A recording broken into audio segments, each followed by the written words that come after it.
In a world where economic policy is often dictated by distant boardrooms in Washington and Brussels, one African nation has made a bold and unprecedented move, and the shockwaves are already being felt across the continent. This week, the Republic of Ghana took a deliberate and controversial step.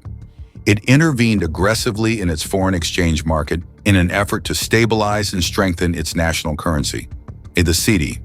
This may sound like routine central banking, until you consider the context. Ghana did this without waiting for permission from the International Monetary Fund. Without IMF oversight, without external approval, it acted sovereignly, and that has triggered alarms in global financial circles. At the heart of this story lies a deeper tension. What happens when an African nation decides not to ask, but to act?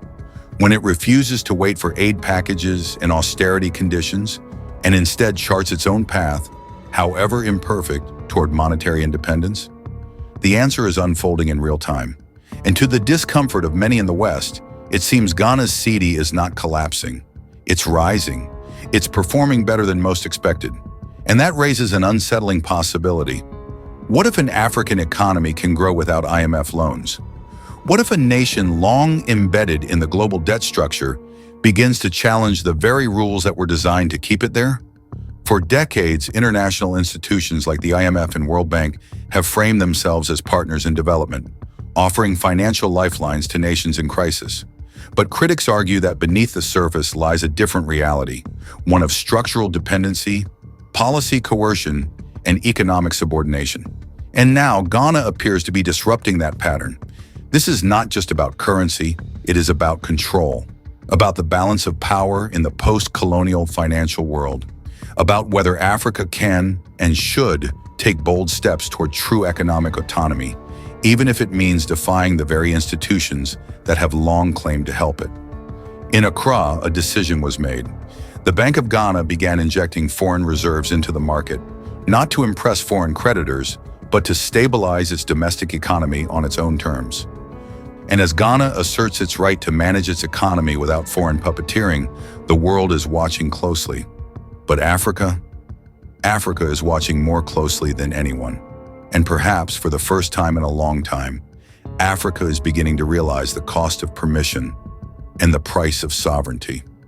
In a move that has sent ripples through the global financial establishment, the Bank of Ghana has taken a bold and independent step, one rarely seen in African monetary policy. The central bank has been injecting significant amounts of foreign currency into its domestic markets, a decision aimed at stabilizing and strengthening the Ghanaian cedi. What makes this action so remarkable is not simply its technical nature, but the context in which it occurred, without prior approval or coordination with the International Monetary Fund.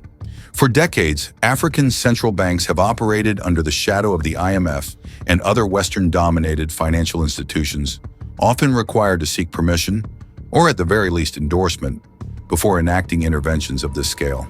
But Ghana has opted for a different route, acting first, answering later. The goal?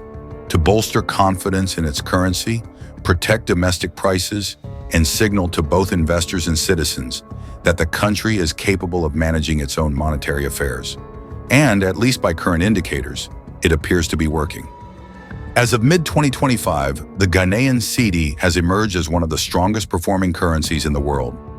This unexpected rise has raised more than a few eyebrows, because in a financial world where African strength is often contingent on foreign approval, Ghana's decision to act unilaterally and succeed poses a direct challenge to the status quo.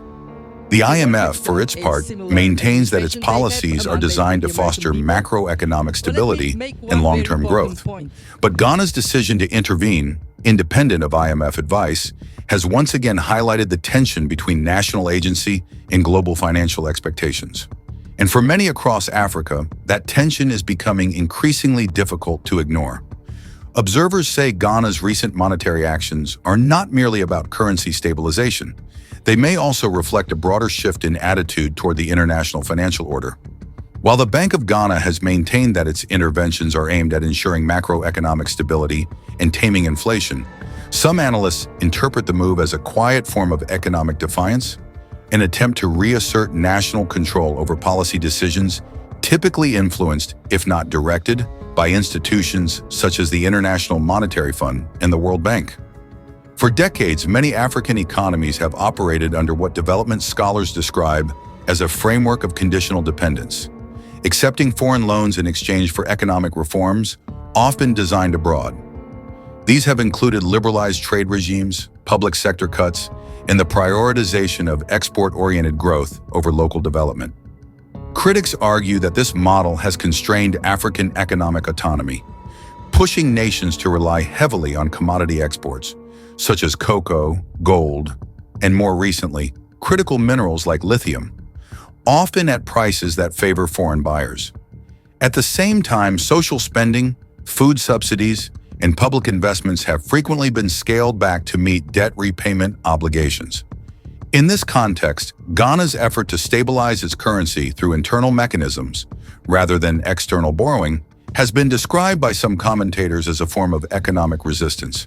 It signals, they say, a desire to write a new story, one less reliant on Western financial institutions and more rooted in domestic policy agency. Whether Ghana's approach is sustainable remains to be seen, but for now it has sparked a continent-wide conversation, not only about economics, but about who gets to shape Africa's future and on whose terms. The Bank of Ghana has not denied its involvement in supporting the cedi. Officials have stated that the interventions were necessary to address exchange rate volatility and inflationary pressure. But some analysts argue that the deeper issue is not the act of intervention itself, but the principle behind it. According to regional economic commentators, what's at stake is not simply the mechanics of monetary policy, but the broader question of economic self-determination. In a global system where fiscal independence is often constrained by loan conditions and market expectations, Ghana's decision to act without external endorsement has become a symbol, intentional or not, of a potential shift in posture. It's not just about currency, one West African policy advisor told African Scoop News. It's about the right to choose how you govern your economy, and that's something African nations have historically been denied. Is Ghana right to assert this level of economic autonomy? For more independent, fact-based reporting and analysis on African affairs, subscribe and stay with us here at African Scoop News. We'll be back soon with more stories that matter.